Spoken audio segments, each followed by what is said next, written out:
Today I have this little Bushnell scope here in front of me, which I want to do a review on. We got it across from the guys at NIA, sitting on top of a 22 rifle to do a little mini PRS ELR series that we're doing, and I wanted something in a decent little level of scope to suit that sort of bracket. We looked through the range and come up with Bushnell and what they've been doing. Now, in truth, I've been doing very little with Bushnell for many. I used to use them many years ago. Really haven't been back in that world for a little while. But they're one of the companies that have sort of been stepping up and have brought in a scope at really in a really good budget with a lot of the features of the top end scopes. So when I got it here, started to use it, we liked it. It worked really well. There's a few features I want to go through that worked really nicely for what we were doing. And I thought, listen, it's worthwhile having a talk about. Listen, what I should tell you about the scopes in general, what I know in the way of what I've checked out myself. They come in a couple of different sizes at least. This is the Forge, and I think there's a 3x18. This is the 4.5 to 27. They come in first focal plane and second focal plane. They come in mil and MOA, and they come in different colours. This is nice and simple. My cup of tea. It's black. This is first focal plane and it is mil. For people who know me, I normally am second focal plane and I normally MOA.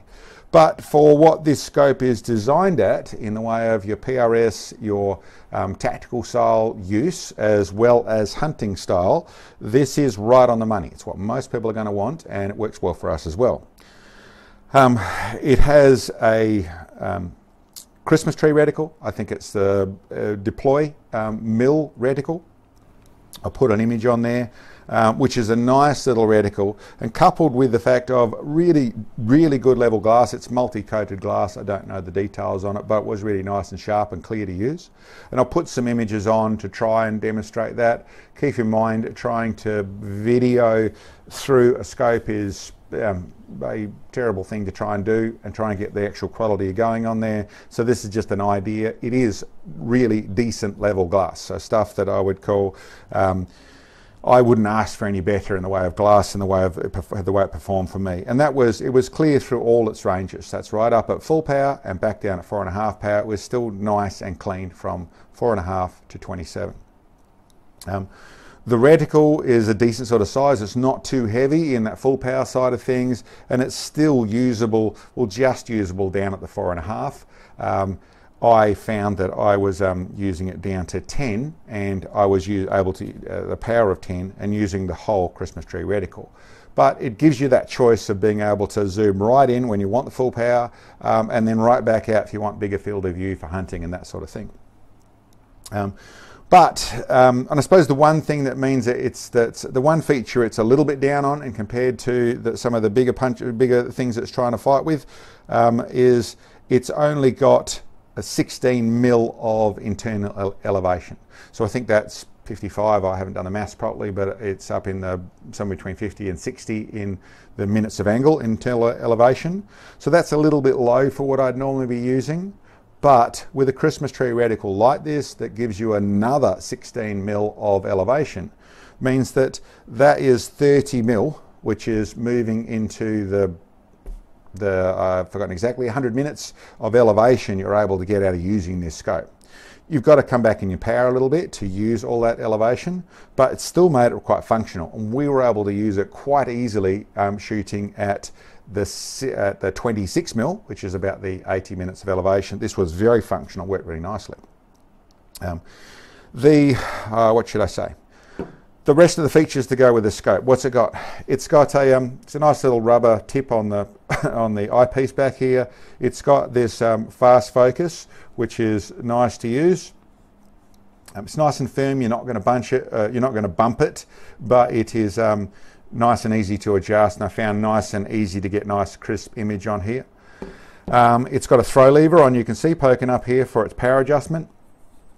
Once again, that's the same sort of tension. It's a nice feel to it, feels nice and precise, not just going to tap or rattle to a different place, but it's quite easy to adjust with that throw lever on there. It would be a little bit firm to adjust if it didn't have the throw lever, but it would still work properly if you didn't like the likes of the throw lever on there. A little bit lighter tension, but still very nice and usable, and the parallax adjustment on the side here.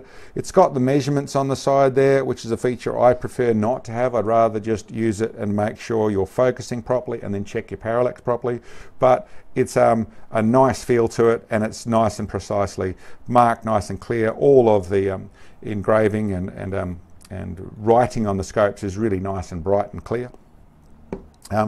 Both the side your windage adjustment and your elevation adjustment have a lockdown cap. So you lift them up to adjust them, and they have very nice and precise, almost harsh, the actual clicks, but very, very nice, definite little clicks. No question about that, both audible and tactile in a very strong sense, and a nice solid zero stop. Quite easy to adjust. You just undo little Allen screws here, pull this off, and there's a ring inside here that you adjust for your zero stop, but nice and solid and works really well. I adjusted all that and found the full elevation I could get at, which was the 16mm, as I said in this case. On the side here, same sort of lockdown, and you've got left and right as to which way you're adjusting. It goes, the dial only goes for 4mm either way, so in your big adjustments you have to keep track of that sort of stuff, and there's no other little marks on here to tell you if your rotation's out and that sort of stuff, so you've got to keep your head switched on, but you've still got 4mm, which is a fair old bit of, 4mm, you're coming into the 15 minutes in either direction of your windage, so good on that sort of score. Nice big Bushnell on the side of it, so it looks nice. And that's, I suppose, the other thing I'd say with it, with the little silver rings around these four edges down the scope, it's very nice and bright. It's a very striking looking scope. And the forge up the front here, once again, nice and strong looking scope. How I found it to use, listen, was really nice. As I said, that's one of the things that encouraged me to do a review on the scope, was it was really nice. And when I look at what it's priced at, which I won't go into prices because all over the world you talk $1 and it's such a different thing around our world at this moment, but it's really punching well above its weight. This is probably at a price which is down below all the things it's competing with in the way of what it's directly trying to compete with.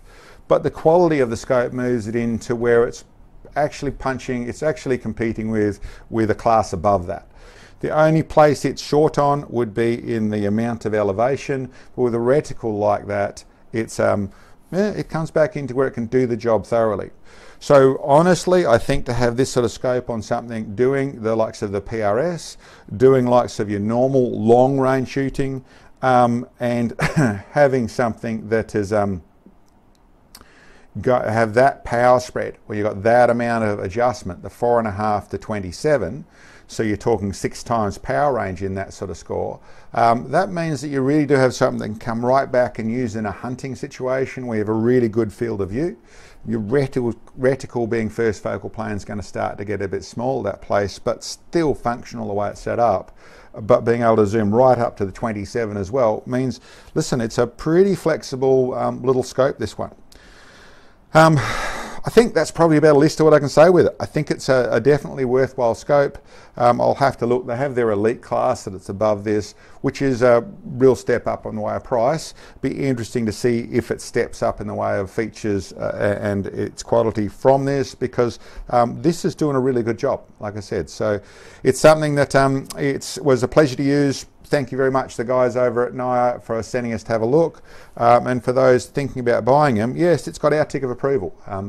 We'll use it a bit more before we send it back, but I really liked it. It was really nice and sharp. Sam found the same thing in what she was using with it. Yeah, it's a worthwhile scope. Anyway, guys, that's my thoughts on the Bushnell FORGE scope series. Let us know any thoughts you've got.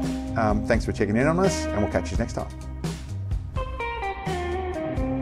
Hi guys, Sam here. For folks that are interested in our products that you will have seen in our videos, these are all products that Mark has designed through our experience in ELR shooting.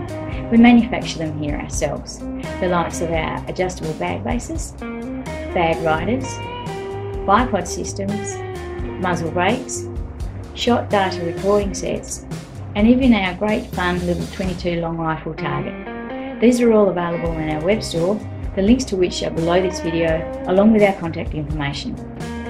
And guys, we work hard at putting these videos together, so we appreciate all the help we can get. For those of you who haven't subscribed, don't forget and hit the bell so you get notifications of when our videos come out. It would be awesome to get some financial support. So for those of you who can, you can purchase support bits on our web store, which help us bring these videos to you. Thanks for watching. See you next time.